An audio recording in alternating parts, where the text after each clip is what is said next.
Hi there, and welcome to the Somewhere Between Here and Healing podcast. I'm Viv, your host and fellow traveler on this journey of navigating life after growing up with a narcissistic parent. Together, we'll explore the messy, the funny, and the downright unbelievable stories of family, life, and self discovery. Please let it be known I am not a therapist nor claim to be an expert in any way. I am simply someone who's been through it, still figuring things out, and I'm here to share my story with you. So grab your favorite drink, settle in, and let's get this thing started.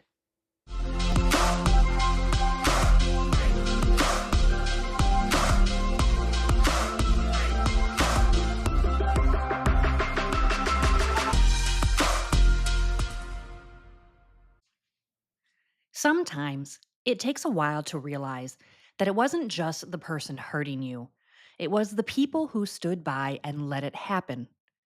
The ones who turned their heads, smoothed things over, or told you to let it go. That realization can be just as painful as the harm itself. In relationships marked by narcissistic abuse, the enabler plays a quiet but powerful role. They don't always yell or manipulate. In fact, they often appear calm, reasonable, even loving. But by downplaying the abuse, protecting the narcissist from consequences, or convincing others to keep the peace, the enabler helps keep the entire system running. So, who exactly is the enabler and why do they do it? An enabler is someone who, knowingly or unknowingly, protects, excuses, or minimizes another person's harmful behavior, often under the guise of keeping the peace, maintaining appearances, or preserving relationships. They aren't usually the ones throwing punches, delivering insults, or overtly controlling, but their actions or their silence create the conditions that allow harm to continue unchallenged. They are the ones who say, don't take it personally, or you know how they get, or just let it go. They don't necessarily cause the wound, but they do everything possible to cover it up. In narcissistic dynamics, enablers are often people who are emotionally close to the narcissist: a spouse, a sibling, a parent, a friend. Sometimes they've been conditioned themselves to overlook or downplay dysfunction. Other times, they are simply afraid of conflict, of change, or of losing the narcissist's approval. But in every case, their behavior shields the narcissist from accountability. In families, it can often look like one parent smoothing things over after the other one lashes out. A father might cut someone down with a cruel remark, and the mother quickly interjects, not to challenge him, but to soothe the room. He's just stressed, or he didn't mean it. At the first glance, this may seem like someone trying to de escalate, but over time, it becomes a pattern: silence, justification, minimization. And the child can learn to stop trusting their own discomfort. They learn to tolerate mistreatment as long as it stays just below the threshold of what anyone else might call abuse. Now, enablers don't always mean harm, or often they don't mean harm. They love both the narcissist and the person being hurt. But love isn't quite enough when it keeps harm hidden, when it encourages silence, when it tells someone being mistreated that the best thing they can do is be quiet and not make it worse. And this pattern doesn't just play out in families. Enablers can show up in friendships, in work environments, even therapy offices. Anyone who tells you to quiet your voice, smooth things over, or preserve the relationship at all costs, even when those costs are your own well being, is enabling the dysfunction. So, how does enabling happen? Enabling is rarely loud or obvious. It's not usually shouting someone down or overly defending their cruelty. More often, it's quiet, subtle. It's the silence when someone says something hurtful and no one calls it out.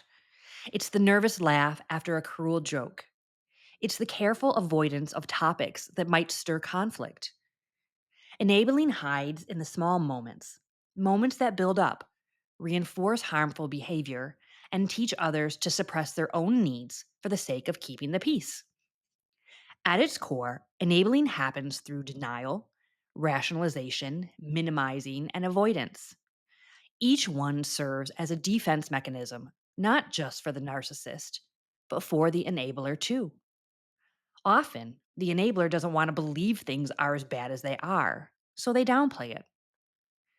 They're under a lot of pressure, or they didn't mean it like that, or you're just too sensitive. They explain it away, not because it isn't painful, but because the alternative is too uncomfortable to face. There's also fear. Enablers may fear what will happen if they speak up: fear of conflict, retaliation, emotional abandonment, or being cut off. Narcissistic personalities often make dissent feel dangerous. If you question them, you risk becoming their next target. So many enablers fall into a pattern of compliance or silence, hoping to avoid the fallout. Sometimes the connection itself is the trap.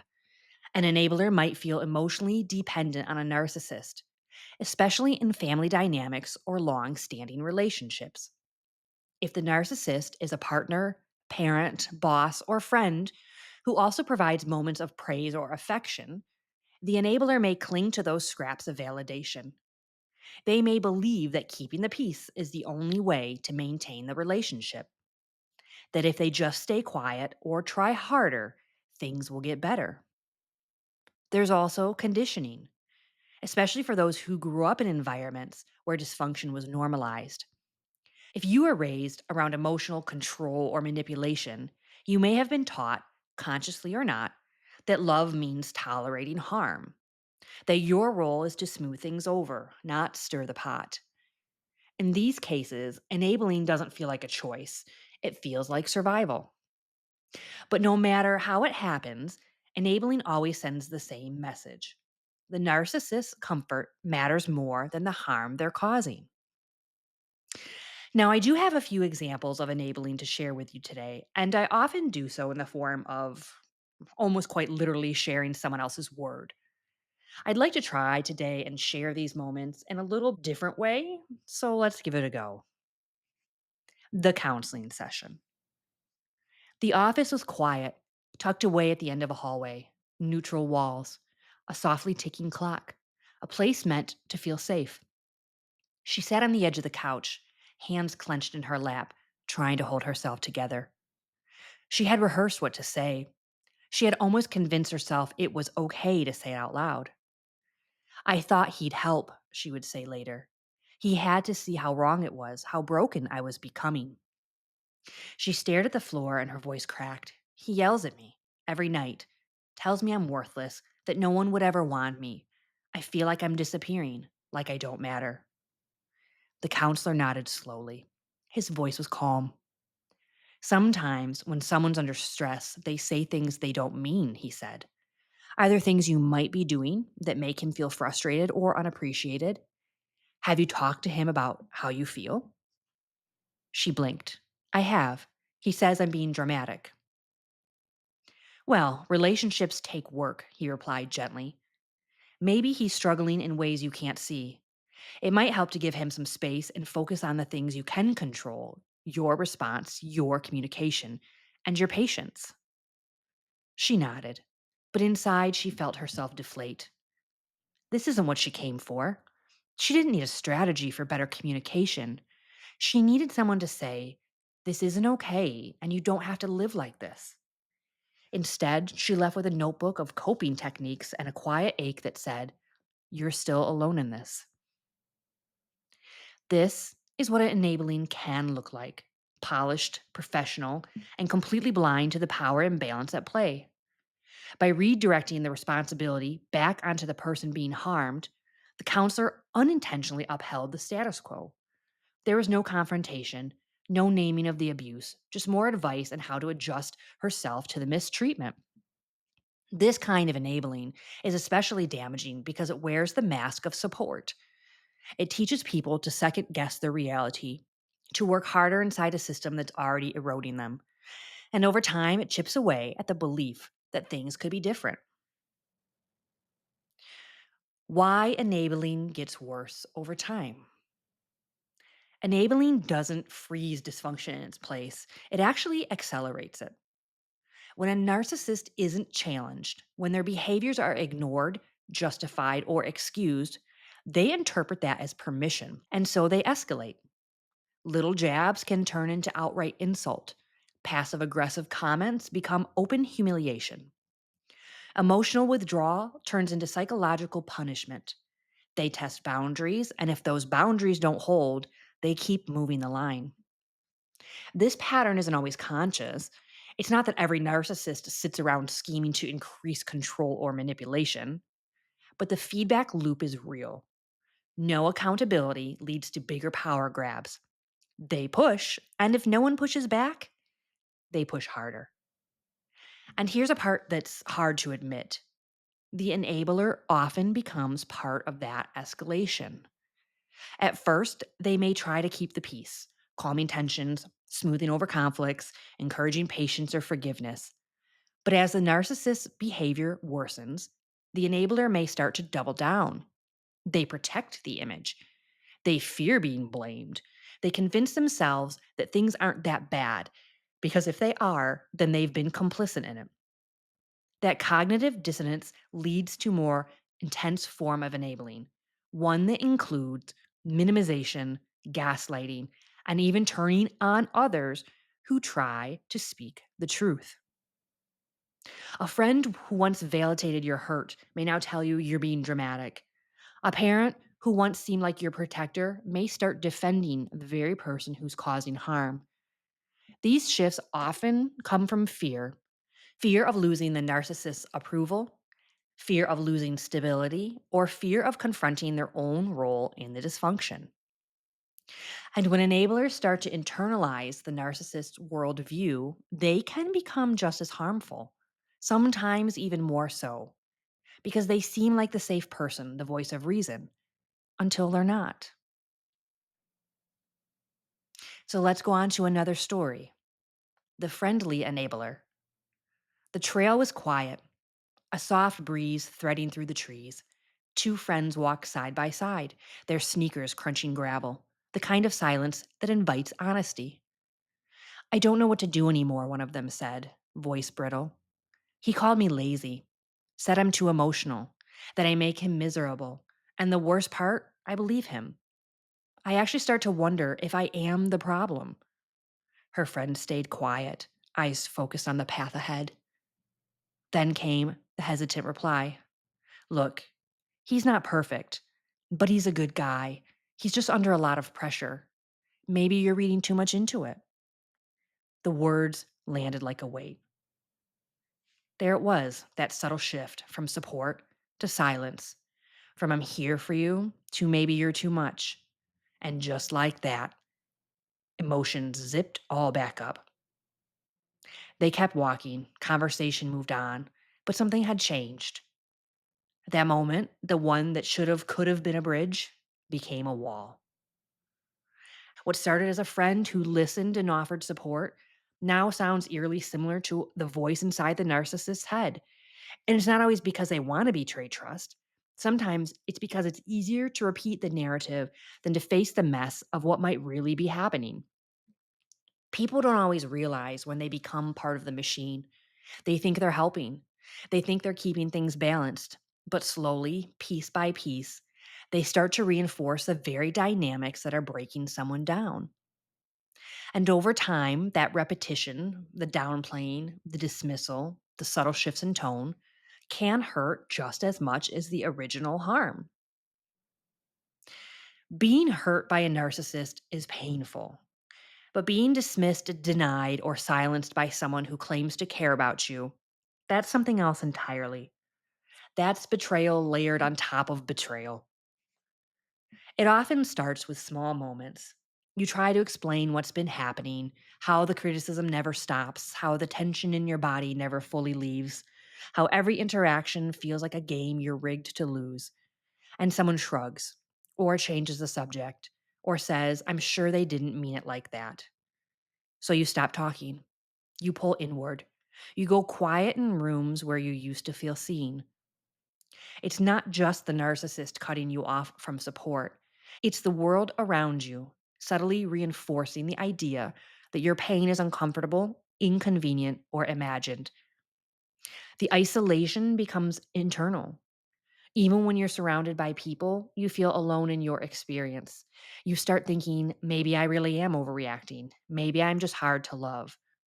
And that's not just loneliness, that's emotional exile. There's a unique kind of pain in watching someone you trusted, someone you thought might protect or validate you, begin to excuse, defend, or minimize the very behavior that's been breaking you down. It doesn't always come from a place of malice, and like I mentioned, often it comes from fear, denial, or their own need for control. But that doesn't soften the impact. It can leave you wondering, if they don't believe me, who will? When the person standing next to the abuser holds your hand with one and covers your mouth with the other, it creates a split in your psyche. You no longer know who is safe. You can question what loyalty even means. You may even start turning against yourself just to keep that relationship intact. This is the heart of double betrayal, not just being harmed, but having the harm dismissed by someone who should have been in your corner. Over time, this erodes your internal compass. If everyone's telling you it's not that bad or that you're misreading things, you can start to wonder if you can trust your own feelings, your own judgment, even your own memory. You replay conversations in your head. You pick apart your reactions. You scrutinize your tone, your behavior, your body language. You lose your grip on what's reasonable to expect from others or what you're allowed to need. Eventually, you may reach a point where you believe that everything really is your fault, that if you could just be better, quieter, nicer, more agreeable, this would all stop. This self doubt becomes a prison, and you become your own jailer. And often, no one around you notices because on the outside, you're still smiling, still showing up, still functioning. But inside, you're folding smaller and smaller to take up less space. Sometimes people leave the narcissist, but the enabler's voice can linger. It shows up when you try to tell your story and second guess whether it sounds too dramatic. It whispers when you set boundaries and feel guilt creep in before the sentence even finishes. It echoes in your relationships, making you afraid to ask for what you need, because what if you are the difficult one? This is what makes enabling so dangerous. It doesn't just protect the narcissist in those moments, it teaches the victims to essentially gaslight themselves. It's not just what happened, it's how deeply it got inside of you. So, can enablers change? Hmm. The short answer, yes. But the more honest answer is not always, and not without real effort. Like I mentioned, enabling doesn't usually come from cruelty. It often comes from fear, programming, or a deep desire to keep the peace at any cost, the love. But when that peace and love protects abuse, it's not just peace and love, it's avoidance. And undoing that pattern is extremely uncomfortable work. It starts with accountability. Change begins the moment an enabler stops deflecting and starts reflecting, not just on what they witnessed, but on what they have allowed, what they may have excused, and what they silenced. It's not about shame, it's about the truth. And the truth can sting. It means owning up to the role that they have played, even if they didn't mean to cause harm. It means hearing the impact of their silence without rushing to defend their intentions. Without that, real change doesn't happen. And they must be willing to sit in discomfort. For an enabler to stop enabling, they have to stop protecting their own comfort. That might mean upsetting someone they've spent years trying to appease. It might mean facing the fact that someone they loved has harmed others. It might mean letting go of old narratives they've clung to, because the truth felt too heavy to carry. This is why so many don't change until something breaks, until the damage becomes undeniable. A family falls apart, a friend walks away, a public consequence forces their hand. But when someone is willing to sit in that discomfort and not run from it, that's when healing begins. That's when they can become part of the solution instead of part of the silence. They have to detach from the narcissist's world. And this may be the hardest step of all, because enabling isn't just about behavior, it's also about loyalty. Many enablers are emotionally tied to the narcissist's approval, affection, or identity. To stop enabling, they often have to loosen or even sever that tie. They have to accept that their connection to the narcissist may never be what they hoped, that protecting the image or relationship is no longer more important than protecting the people being hurt. Detachment doesn't mean hatred, and it doesn't mean revenge. It means clarity, boundaries, and sometimes distance. But the reality is, some enablers never stop. Some double down, protect harder, deny louder. Some would rather lose relationships than face what they've helped cover up. And that is a painful truth. But it can also be a freeing one because it can remind us that change is a choice and it is not your responsibility to drag someone into awareness that they might not be ready for. You cannot make somebody choose growth, but you can protect your own. And that's where I'm going to end things today. Please let me know if you'd like me to deep dive on anything that we have talked about today or that you would like to get into regarding enabling. And take a moment, take a deep breath, and let everything that you've just heard today settle. And ask yourself gently, have I been or am I the victim of an enabler? Or maybe, was I ever the enabler myself? Both roles can feel heavy, both carry grief, both truths can hurt, and both deserve compassion, not shame. If you've been on the receiving end of enabling, the one dismissed, minimized, or told to stay quiet, you are not imagining things. That pain you feel, the confusion, self doubt, that aching silence, it was shaped by the people around you being unwilling or unable to face the truth. And you're not crazy. You are made to feel that way because the truth was too uncomfortable for someone else to hold. And so they made you hold it instead. But you don't have to anymore. If you're sitting with the awareness that maybe you've enabled, this isn't about blame. It's simply about responsibility. And responsibility isn't punishment, it's power. The power to look clearly, to shift, to grow, and to start to choose differently. Starting now. Let this be a space for softness and honesty. If this episode stirred something in you, if you saw any part of your story in the margins of someone else's silence, you know I'd love to hear from you. Have you lived through the harm of being enabled?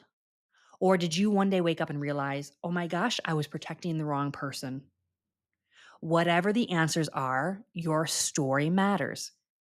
And I would love to hear it. You can share it anonymously or openly, whatever feels safest to you. You can email, message, or hit me up on any social media. And who knows, your courage, whatever that looks like, might be the light someone else needs to shine a light on their experience. Because when we speak what's true, we loosen shame's grip. Thank you for being here, for listening, for being willing to look at all of the hard things with me. Until next time, take care of your truth and take care of you. Viv.